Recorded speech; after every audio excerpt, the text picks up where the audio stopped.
Hello Mnashe, kondionewo ne$10 wangu pakaipa. Hii Munya, ko wani takaita dhiri ratakadya zino re1,000 each nezuro. Ko mari yese waisepi kungoone mhuri. Ana Munya vanowanza kutengera vanhu doro mubhawa, vachizviita mbinga, apo nezuro dzakaenda nemabhiye 2. Hey mafia rangu, handeka kuposto kwandabhuka kumafaro. Watanga ka Minister of Enjoyment. Munya, unoikwanisa here stoki? Dziblazi idzi dzinoda zvinhu. Imimi farai chete, the bill is on me.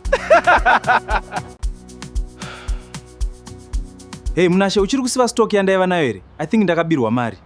Watanga Munya, ezvi ausisina yesadza zvayo. Ita serious. Hello Munya mwanangu, kuri sei kuHarare? Kuri boa mai, muri sei na baba? Kuno baba wako varwara, hatina mari.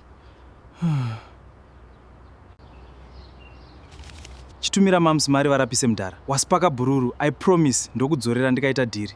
Ubva warega zvekudya mari kunge kusina mangwana. Hello Munya, ndaita emergency ndokumbirawo $200. Okay baby, rega ndikupe. Kuno baba wako varwara, hatina mari.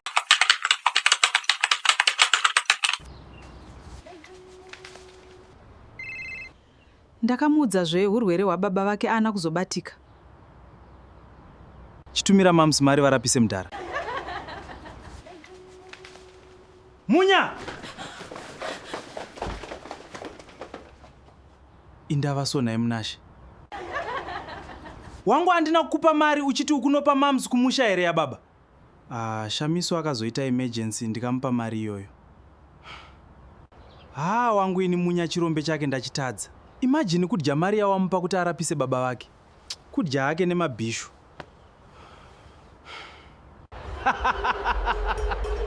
Boss Munya in the house. Yay! Nyorai pasi mabills. I will pay tomorrow. This is legit. Even paperwork zvesebo. Let's do this. I am satisfied. Let's do the payments. Munashe shama wana ari kuno. Munya atengesera vanhu 2 stand 1. Yatove temporary kai kutiza polisi. Mari iyoyo wakaitei nayo? Paipisa ndanga ndine chikwereti muclub plus macar rental.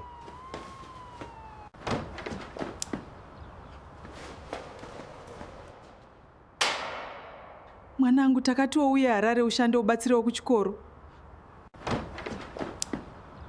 Mafia rangu magona mawo ndisirewo kana bhuru muno ndiri kunzi murungu. Hama dzidzai kusararamira kufadza vanhu. Musaite pressure.